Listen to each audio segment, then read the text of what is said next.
శ్రీ మహాగణాధిపతయే నమః. శ్రీమాత్రే నమః. మాచిరాజు భక్తి ప్రేక్షకులందరికీ నమస్కారం. ఈనాటి దినఫలం కార్యక్రమంలో ముందుగా నేటి పంచాంగ వివరాలు పరిశీలిద్దాం.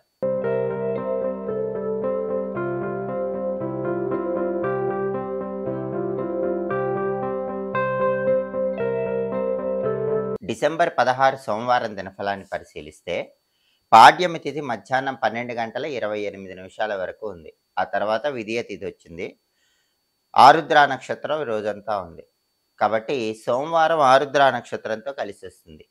దీనివల్ల కాలదండ యోగం ఉంటుంది. ఈ కాలదండ యోగం కార్యసిద్ధిని కలిగిస్తుంది. అంటే 12 రాసుల వాళ్ళు ముఖ్యమైన పని మీద బయటికి వెళ్ళినా, ముఖ్యమైన ప్రయాణాలు చేసినా ఈ కాలదండ యోగం వల్ల ప్రయాణాలు విజయవంతం అవుతాయి. అనుకున్న పనులు అనుకున్నట్లు పూర్తి చేసుకోవచ్చు. అలాగే రాశిచక్రం చార్ట్లో గ్రహాల స్టేటస్ తీసుకుంటే సోమవారానికి అధిపతి అయిన చంద్రుడు మిథున రాశిలో, బుధుడు ఇంట్లో, శత్రువు ఇంట్లో ఉన్నాడు. కాబట్టి 12 రాసుల వాళ్ళకి కొద్దిగా మానసిక అశాంతి, అలజడి, ఒత్తిడి ఉంటాయి. నిర్ణయాలు తీసుకోవడంలో కొంత తడబాటు ఉంటుంది. దాన్ని అధిగమించే ప్రయత్నం చేయాలి. స్థిరమైన నిర్ణయం తీసుకునే ప్రయత్నం చేయాలి. సాఫ్ట్వేర్ రంగంలో ఉన్న వాళ్ళకు కూడా కొన్ని ఒడిదుడుకులు ఉన్నప్పటికీ అంతిమంగా బయటపడతారు. అలాగే ఆరుద్ర నక్షత్రానికి అధిపతి అయిన రాహు మీనంలో ఉన్నాడు. ఇది అనుకూలమే కాబట్టి విదేశీయాన ప్రయత్నాలు 12 రాసుల వాళ్ళకు అనుకూలిస్తాయి. స్నేహితులతో కలిసి ముఖ్యమైన కార్యక్రమాలు ప్రారంభిస్తే ఆ కార్యక్రమాలు విజయవంతం అవుతాయి. అలాగే నక్షత్ర బలాన్ని బట్టి కొన్ని ముఖ్యమైన పనులు చేసుకోవచ్చు. ప్రధానంగా ఆరుద్ర నక్షత్రం ఉంది కాబట్టి కోర్టు సంబంధమైనటువంటి వ్యవహారాలు నిర్వహించడానికి అనుకూలత ఎక్కువగా ఉంది. అంటే కోర్టు పరంగా లాయర్లను కలుసుకోవటం, వాళ్ళతో ముఖ్యమైన చర్చలు చేయడానికి ఆరుద్ర నక్షత్రం మంచిది. అలాగే శత్రువుల మీద విజయం సాధించడానికి చేసే ప్రయత్నాలకు కూడా ఆరుద్ర నక్షత్రం మంచిది. సర్జరీలు చేయటానికి, చేయించుకోవటానికి ఆరుద్ర నక్షత్రం మంచిది. అలాగే బిజినెస్లో ఇంపార్టెంట్ ట్రాన్సాక్షన్స్ చేయడానికి కూడా ఆరుద్ర నక్షత్రం అనుకూలిస్తుంది. పోలీస్ స్టేషన్లకు వెళ్ళి ముఖ్యమైనటువంటి కార్యాలు చేసుకోవటానికి కూడా ఆరుద్ర నక్షత్రం మంచిది. అంటే తగాదాలు ఏవైనా ఉంటే గనక అవి చర్చల ద్వారా పరిష్కరించుకోవటానికి కూడా ఆరుద్ర నక్షత్రం మంచిది. సెటిల్మెంట్లు చేసుకోవటానికి ఇది చాలా మంచి నక్షత్రం.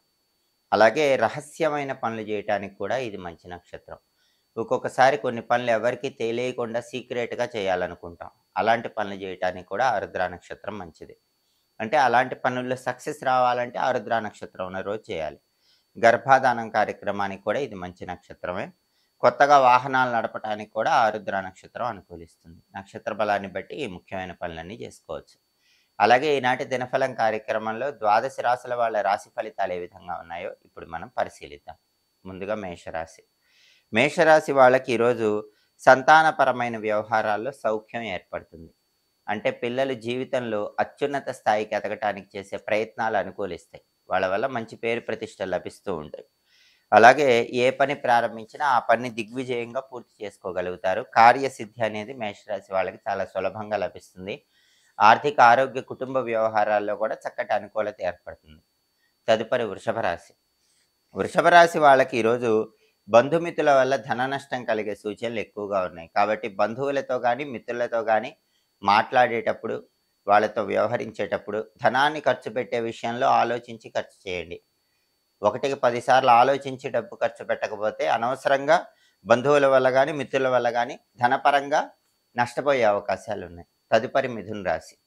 మిథున రాశి వాళ్ళకి ఈరోజు వ్యవసాయ రంగంలో కొన్ని ఒడిదుడుకులు కనిపిస్తున్నాయి, ఆటుపోట్లు కనిపిస్తున్నాయి. కాబట్టి వ్యవసాయ రంగంలో ఉన్న వాళ్ళు ఏ నిర్ణయం తీసుకున్నా 1కి 10 సార్లు ఆలోచించి తీసుకోవాలి. అలాగే వ్యాపారంలో కూడా కొన్ని నష్టాలు అనేవి మిథున రాశి వాళ్ళకి కనిపిస్తున్నాయి. కాబట్టి వ్యాపారంలో కొత్త పెట్టుబడుల విషయంలో, భాగస్వాముల విషయంలో మిథున రాశి వాళ్ళు ఈరోజు ఆలోచించి ఆచితూచి అడుగులు వేయాలి. తదుపరి కర్కాటక రాశి. కర్కాటక రాశి వాళ్ళకి ఈరోజు ప్రధానంగా ప్రమాదాలు వచ్చే సూచనలు ఉన్నాయి. ఆటంకాలు ప్రతి పనిలో కలిగే అవకాశాలు ఉన్నాయి. సమస్యలు వచ్చే సూచనలు ఉన్నాయి. కాబట్టి కర్కాటక రాశి వాళ్ళు ఏ పని ప్రారంభించినా ఇష్ట దైవాన్ని స్మరించుకొని ఆ పని ప్రారంభించండి. మీ ఇంటి దైవాన్ని స్మరించుకొని ఆ పని ప్రారంభించండి. అప్పుడు మీకు రాబోయేటటువంటి ప్రమాదాలు, ఆటంకాలు, సమస్యలు వీటన్నిటి నుంచి సులభంగా బయటపడవచ్చు. తదుపరి సింహరాశి. సింహరాశి వాళ్ళకి ఈరోజు బంధుమిత్రులతో అకారణంగా శత్రుత్వాలు ఏర్పడే సూచనలు కనిపిస్తున్నాయి. కాబట్టి బంధువులతో కానీ, మిత్రులతో కానీ మాట్లాడేటప్పుడు 1కి 10 సార్లు జాగ్రత్తగా ఆలోచించి మాట్లాడే ప్రయత్నం చేయండి. లేకపోతే వాళ్ళతో గొడవలయ్యే అవకాశం ఎక్కువగా ఉంది. తదుపరి కన్యా రాశి. కన్యా రాశి వాళ్ళకి ఈరోజు ఏ పని ప్రారంభించినా సరే ఆ పనిలో విజయాలే కనిపిస్తాయి. అపజయాలు ఉండవు. శుభ కార్యక్రమాలు నిర్వహించడానికి చేసే ప్రయత్నాలు కూడా కన్యా రాశి వాళ్ళకి చాలా చక్కగా అనుకూలిస్తాయి. తదుపరి తులారాశి. తులారాశి వాళ్ళకి ఈరోజు ప్రధానంగా ఏ పని ప్రారంభించినా సరే కొన్ని ఒడిదుడుకులు ఉన్నప్పటికీ అంతిమంగా వాటి నుంచి బయటపడగలుగుతారు. విజయం సాధించగలుగుతారు. అయితే ఒక చెడు వార్త మాత్రం మిమ్మల్ని బాధపెడుతూ ఉంటుంది. ఆ బాధ నుంచి బయటకొచ్చే ప్రయత్నం చేయండి. మనోబలం పెంచుకునే ప్రయత్నం చేయటం తులారాశి వాళ్ళకి అవసరం. తదుపరి వృశ్చిక రాశి.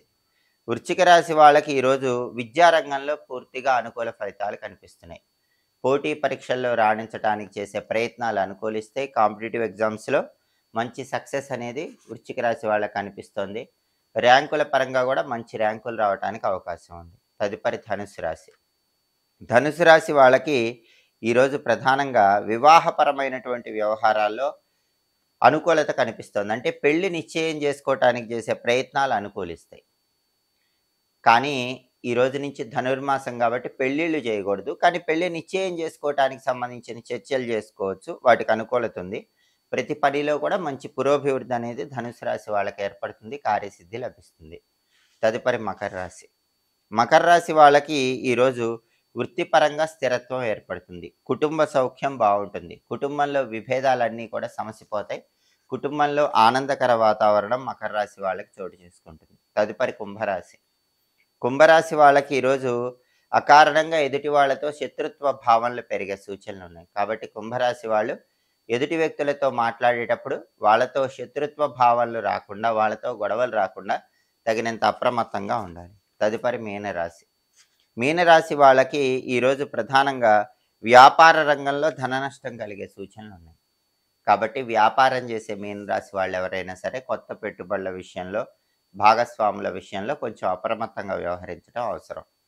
12 రాశుల వాళ్ళు అనుకున్న పనులు అనుకున్నట్లు పూర్తి కావాలంటే ఈ రోజు నుంచి ధనుర్మాసం ప్రారంభమవుతోంది. ధనుర్మాసం సందర్భంగా విష్ణువుకు సంబంధించిన ఒక మంత్రాన్ని 21 సార్లు చదువుకొని పని మీద బయటికి వెళితే కార్యసిద్ధి విశేషంగా లభిస్తుంది. ఆ మంత్రం ఏంటంటే ఓం మధుసూదనాయ నమః. ఇది మంత్రం. ఓం మధుసూదనాయ నమః. ఈ మంత్రం 21 సార్లు చదువుకుని వెళ్ళండి. ఖచ్చితంగా కార్యసిద్ధి ఉంటుంది. మీరు అనుకున్న పనుల్లో విజయాలు లభిస్తాయి. అలాగే సోమవారం కాబట్టి ఉదయం 6-7 మధ్యలో, మధ్యాహ్నం 1-2 మధ్యలో, రాత్రి 8-9 మధ్యలో చంద్రహోర ఉంటుంది. ఈ చంద్రహోర ఉన్న సమయంలో కొత్తగా ఉద్యోగాల్లో చేరటానికి అనుకూలం. వ్యవసాయ సంబంధ పనులు నిర్వహించడానికి అనుకూలం. సాంఘికంగా పెద్దవారిని కలుసుకోవటానికి చంద్రహోర మంచిది. అలాగే నీటి మీద ప్రయాణం చేసి ధనలాభం సంపాదించడానికి కూడా చంద్రహోర అనుకూలం. స్త్రీలతో ముఖ్యమైన చర్చలు చేయటానికి కూడా చంద్రహోర చాలా మంచిది. ఇంటికి సంబంధించిన ముఖ్యమైన పనులు కూడా చంద్రహోరలో చేసుకోవచ్చు. బావులు, చెరువులు తవ్వటం లాంటివి కూడా చంద్రహోరలో చేసుకుంటే మంచిది. కొత్తగా ఆభరణాలు ధరించడానికి కూడా చంద్రహోర మంచిది. అలాగే వెండి పాత్రలు మొదటిసారి ఉపయోగించుకోవటానికి, వెండి పాత్రలో ఆహారం స్వీకరించడానికి, తెలుపు వస్తువులకు సంబంధించిన వ్యాపారాలు ప్రారంభించడానికి చంద్రహోర మంచిది. స్థల మార్పులు, ఉన్న ప్రాంతం నుంచి వేరే ప్రాంతానికి వెళ్ళి జీవనాధారం వెతుక్కోవటానికి చేసే ప్రయత్నాలకు కూడా చంద్రహోర అనుకూలిస్తుంది. హోరాకాలాన్ని బట్టి ఈ పనులు చేసుకుంటే ఉత్తమ ఫలితాలు కలుగుతాయి. ఇవి ఈనాటి దినఫలం కార్యక్రమంలో ముఖ్యమైన అంశాలు. మళ్ళీ తదుపరి దినఫలం కార్యక్రమంలో తిరిగి కలుసుకుందాం. మా వీడియోస్ మీకు నచ్చినట్లయితే మా ఛానల్ని లైక్ చేయండి, కామెంట్ చేయండి. మా ఛానల్ వీడియోస్ 10 మంది మిత్రులకు షేర్ చేయండి. మా ఛానల్ని సబ్స్క్రైబ్ చేసుకోండి. పక్కనున్న బెల్ సింబల్ నొక్కటం మాత్రం మర్చిపోకండి. సర్వే జనాః సుఖినో భవంతు. స్వస్తి.